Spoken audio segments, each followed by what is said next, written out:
Aren't central banks supposed to instill confidence, not create a lack of confidence, which is arguably what we have here day by day by day?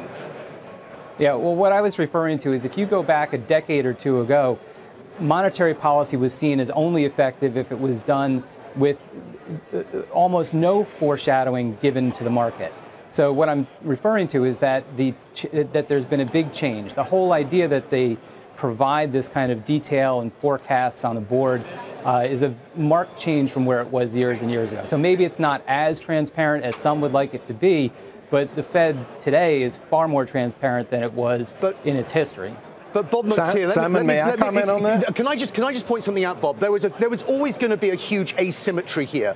When you're cutting and you're going into QE, you want to be as transparent as possible to say, hey, guys, the good times will last from us for a considerable amount of time. You are always going to have to pull back on that transparency when you're going in the other direction as we're beginning to go, because otherwise you're going to scare people. And that is the fault with the transparency as it was laid out at the beginning. It's asymmetric, isn't it?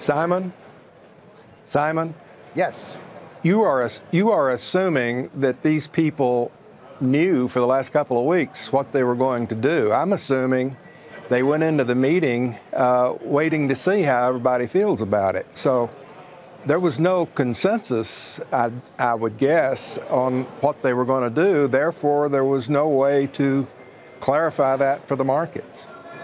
Hey, Bob, I saw a chart today compiling the number of references to China in the Beige Book, 11 in the most recent one. That's as many as the prior 8 combined, I think. How much of that will weigh at the table this morning and this afternoon?